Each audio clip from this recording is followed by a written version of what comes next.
বিদেশিদের সাথে খাতির করার জন্য, তার অবৈধ শাসনকে বৈধতা দেওয়ার জন্য বিদেশিদের দ্বারে দ্বারে ঘুরছেন। একদিকে আপনারা দেখেছেন ওবায়দুল কাদের আওয়ামী লীগের নেতারা প্রতিনিয়ত টেলিভিশনে বলছেন বিদেশিদের পেছনে নাকি বিরোধী দল ঘুরঘুর করছে, বিদেশিদের কাছে নালিশ দিয়ে বেড়াচ্ছে, অথচ বিদেশিদের কাছে এরা ক্ষমতায় থাকতে ভিখারির মতো ঘুরছে।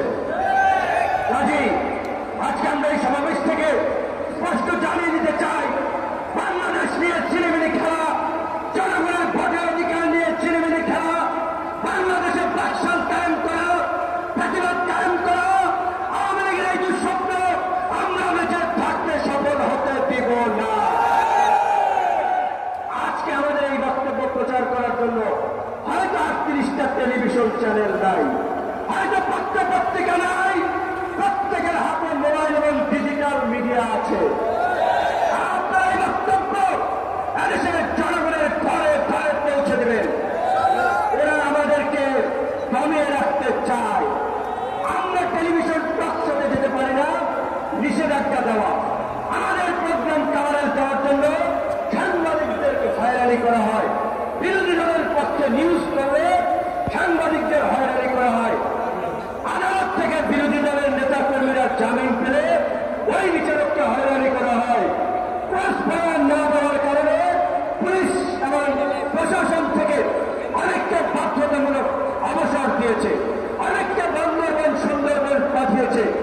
আজকে পুরো দেশটা একটা দুর্বৃত্তের দুষ্ট চক্রের দখলে।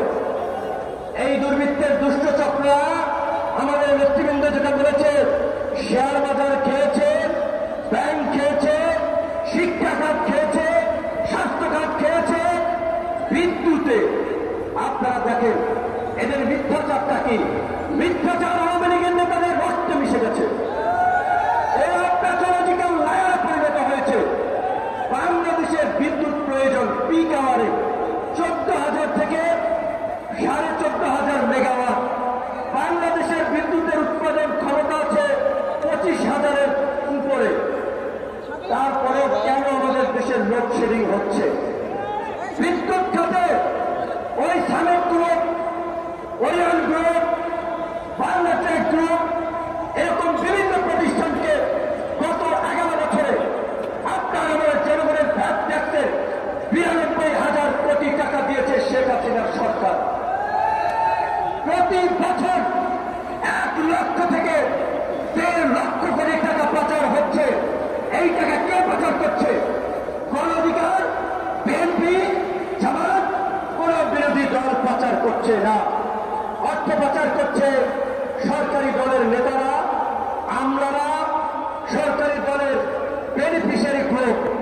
তাই তাদের এই অবৈধ ক্ষমতাকে টিকিয়ে রাখার জন্য তারা আবারও নানান ধরনের ষড়যন্ত্রে লিপ্ত আছে।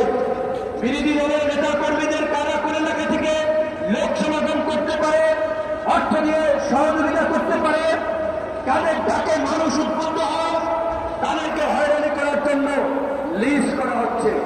আপনার একটা কথা পরিষ্কার, আজকে আমরা পুলিশ সহ প্রশাসনের ভাইদের উদ্দেশ্যে বলতে চাই, এই যে র্যাবের 8 জন সদস্য স্যাংশন খেয়েছে, তারা কি তাদের বাড়ির জমি রক্ষা করতে যে একজনকে খুন করে স্যাংশন খেয়েছে? তার বাবা মা বউ বাচ্চাকে বাঁচাতে গিয়ে স্যাংশন খেয়েছে? দেশের জন্য স্যাংশন খেয়েছে? শেখ হাসিনার অবৈধ শাসন কায়েম করার জন্য জনগণের বুকে গুলি চালিয়ে বিরোধী দলের নেতা কর্মীদেরকে হত্যা করে কেন্দ্র অপকর্ম করে তারা স্যাংশন খেয়েছে। তারা যে পাপ করেছে, দুনিয়াতে পাপ করেছে, শাস্তি তাদের পাচ্ছে, মহান করে আখেরাতে তাদেরকে শাস্তি পেতে হবে। আজকে শেখ হাসিনার হুকুমে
প্রায় 10-12 হাজার লোক পায়ের চেয়ে বেশি আমি যাই না। আশপাশের লোকজন অবস্থা নিচ্ছে, চা খাচ্ছে, কেউ গরমে ক্লান্ত হয়ে গেছে। আমরা যদি এখানে দাঁড়িয়ে থাকি যে আমরা এই চাষিবাদের পতন ছাড়া আমরা এখান থেকে উঠবো না, শ্যামলীতে যদি ওই যারা সমাবেশ করছে দাঁড়িয়ে থাকে, শেখ হাসিনার পতন ব্যতীত আমরা ঘরে ফিরে যাবো না। চারটাবাড়িতে যদি একদল দাঁড়িয়ে থাকে নিরস্ব শান্তিপূর্ণভাবে আওয়ামী দুঃশাসনকে না দিয়ে আমরা ঘরে ফিরবো না। কয়েক জায়গায় পুলিশ গুলি করে, কয়েক জায়গায় পুলিশ হামলা চালাবে। আমরা সবসময় বলি আপনারা অবশ্যই শান্তিপূর্ণ থাকবেন, নন ভায়োলেন্স থাকবেন, ঝামেলা এড়িয়ে চলবেন, কিন্তু শান্তিপূর্ণভাবে আমরা এখানে মিছিল করবো, আমরা মিটিং করবো। সেই সমাবেশে যদি কেউ গুলি চালায়, সেই সমাবেশে যদি কেউ হামলা করতে আসে, আপনারা কি সাথ দেবে? যেমন কুকুর তেমন মুকুর পাবেন না। জনগণের ভোটের অধিকার প্রতিষ্ঠা করার জন্য, বাংলাদেশকে প্রতিবাদ মুক্ত করার জন্য জামান ভাই মিয়া মুশিদুজ্জামান আমাদের ঢাকা মহানগর আহ্বায়ক যেমন বলেছে, প্রধানমন্ত্রী যদি বলতে পারে যারা গাড়িতে কাজ ভাঙবে তাদের হাত ভেঙে দিবেন, ওবায়দুল কাদের যদি বলতে পারে যারা বাসে আগুন দেবে তার হাত আগুনে পুড়িয়ে মারবেন। আমরা বলতে চাই তাহলে প্রধানমন্ত্রী নিজের হাতটা ভাঙা উচিত, ওবায়দুল কাদেরের নিজের হাতটা নিজের পোড়ানো উচিত। কারণ গত 2014 সালের বিনা ভোটের নির্বাচনের পরে বিরোধী দলের সমাবেশ যখন এই হত্যা অবরোধ চলছিল, ওবায়দুল কাদের শেখ হাসিনার নির্দেশে বিভিন্ন গোয়েন্দা সংস্থা, ছাত্রলীগ, যুবলীগ তারা ঢালাও পোড়াও করেছে, মানুষ পুড়িয়ে মেরেছে। আজকে তারা নাটক করে সেই পুরা মানুষকে নিয়ে কান্নার ভান করে চোখের পানি আসে না, বিরোধী দলের গায়ে চাপায়। এখন এই যে আমরা খালি হাতে এখানে উপস্থিত হলাম, বিএনপি এই যে এতগুলো সমাবেশ করলো, প্রত্যেকটি চলা সমাবেশ তাদের শান্তিপূর্ণ ছিল। তারা হঠাৎ আগুনের কথা কেন নিয়ে আসছে, তারা হঠাৎ কালিমানের কথা কেন নিয়েছে? আমি গত ডিসেম্বরে বলেছিলাম এই সরকারের প্ল্যান ছিল বিরোধী দলের সমাবেশে তারা বোমাবাজি করবে, অগ্নি সংযোগ করবে এবং বিরোধী দলকে বিশ্ববাসীর সামনে সহিংস হিসেবে তুলে ধরবে। কিন্তু এখন পর্যন্ত বিরোধী দলের নেতা কর্মীরা শান্তিপূর্ণভাবে সমাবেশ করে আন্তর্জাতিক বিশ্বকে দেখিয়ে দিয়েছে তারা শান্তিপূর্ণ সমাবেশের মাধ্যমে, দাবির মাধ্যমে এই সরকারের বিদায় চায়। আজকে আওয়ামী লীগের সরকারের প্যাথোলজিক্যাল লায়ার মিথ্যাবাদীরা বলছে সংবিধানের বাইরে এক চুলো লড়া যাবে না, সংবিধান অনুযায়ী নির্বাচন হবে। অবশ্যই আমরা বলছি আমরাও চাই সংবিধান অনুযায়ী নির্বাচন হোক, কিন্তু এই সংবিধানকে টাকা ছেড়া করে আজকে আপনারা বাকশালী সংবিধানে পরিণত করেছেন। এই সংবিধান আমরা মানি না, আমরা চাই না। আমরা নতুন সংবিধান রচনা করব, নতুন বাংলাদেশের জন্য।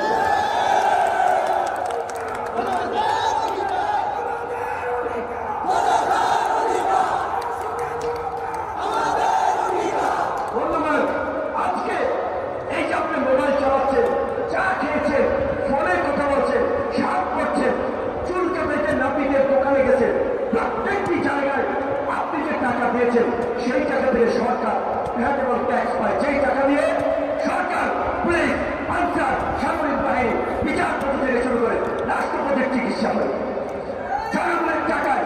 তারা আজকে জনগণের টাকায় বেতনভুক্ত প্রশাসনের ভাইয়েরা কেন জনগণের বিরুদ্ধে তার আমি আপনাদেরকে প্রশ্ন করতে চাই। স্যাংশন খেয়েছে র্যাবের 6 জন, র্যাবে কি চাকরি 6 জন করে?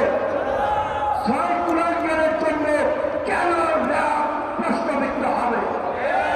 6 খুনির জন্য কেন আমার দেশের আইন শৃঙ্খলা বাহিনীর গায়ে তর্কের ছাপ লাগবে? আমি জানি না, ইতিমধ্যে বন্ধুগণ শুনেছি বিভিন্ন দেশ শক্তভাবে বলছে আগামীতে বাংলাদেশে আবার সুস্থ নিরপেক্ষ নির্বাচন করার জন্য বন্ধু রাষ্ট্র হিসেবে তাদের যা করার তারা তাই করবে। নিশ্চয়ই সুষ্ঠু নির্বাচনে তাদের যে কোনো পদক্ষেপ আমরা স্বাগত জানাবো। তার এখন নিকারাগুয়া, নাইজেরিয়াতে যারা ভোট কারচুপির সাথে জড়িত ছিল, ভোট ডাকাতি করেছে, ওদেরকে মার্কিন যুক্তরাষ্ট্র সহ বিভিন্ন দেশ নিষেধাজ্ঞা দিয়েছে। আজকে যারা জনগণের ট্যাক্সের পয়সায় পরিচালিত বাহিনীকে জনগণের বিরুদ্ধে লেলিয়ে দিয়েছে, যারা জনগণের ভোটের অধিকারকে হরণ করেছে, কেড়ে নিয়েছে, তাদের বিরুদ্ধে যদি নিষেধাজ্ঞা দেয় আপনারা খুশি হবেন না? আমরা খুশি হব অবশ্যই। কিন্তু আমরা একটা বিষয় বলেছি আমাদের বিদেশি বন্ধুদেরকে, এখান থেকে বলতে চাই, দয়া করে এমন পদক্ষেপ নেবেন না যাতে বাংলাদেশের মতো উদীয়মান একটা অর্থনীতির দেশ ক্ষতিগ্রস্ত হয়। আজকে এই যে গার্মেন্টস সেক্টরে বিভিন্ন সময় বিদেশিরা বলছে শ্রমিকদের কর্মের পরিবেশ নাই, তাদের সুরক্ষা নাই, তাদের সঙ্গে সংগঠন করার অধিকার নাই, বারবার চাপ দিচ্ছে। মার্কিন যুক্তরাষ্ট্র জিএসপি সুবিধা প্রত্যাহার করছে, বিভিন্ন দেশ সরকারকে তাগিদ দিচ্ছে এই পরিবেশ নিশ্চিত করা না হলে তারা এখান থেকে পণ্য কিনবে না। যদি আমাদের গার্মেন্টস সেক্টরের উপরে কোনো এই ধরনের প্রতিবন্ধকতা বিধি নিষেধ আসে, এই যে 40-42 লাখ গার্মেন্টস কর্মী তাদেরকে সরকার সামাল দিতে পারবে? তারা তখন রাস্তায় নামবে এই প্রাচীনতা ধর্মের জন্য। কিন্তু আমি তাদেরকে বলছি, আজকে দেশ যে সংকটের মুখে দাঁড়িয়ে আছে, আমরা যদি আগামী নির্বাচনের আগে এই প্রাচীনতার পতন না ঘটাতে পারি, নতুন নতুন নানান বিধি নিষেধ আসবে, বাংলাদেশ নষ্ট হয়ে যাবে।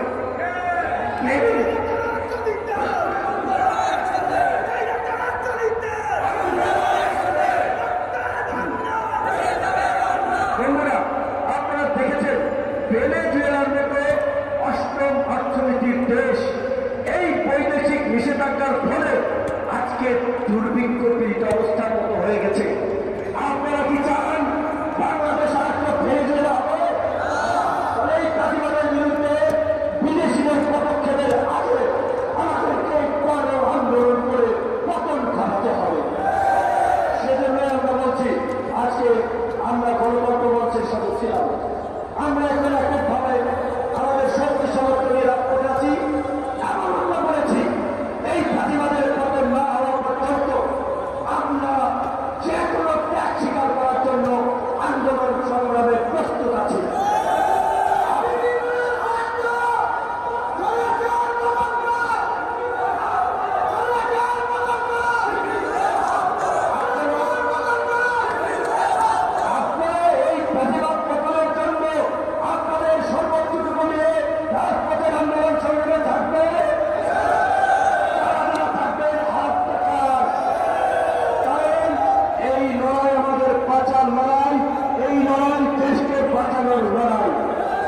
যে যেখানে আছেন সেখান থেকে এই লড়াইকে সফল করার জন্য আমাদেরকে কাজ করতে হবে।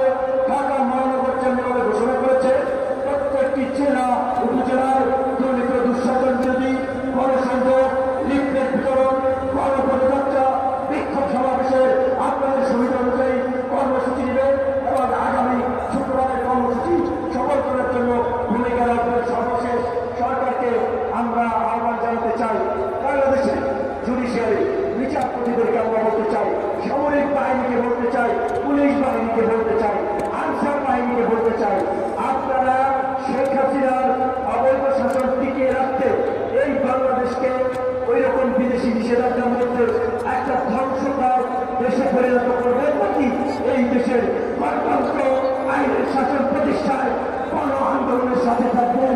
আপনাদেরকে সেই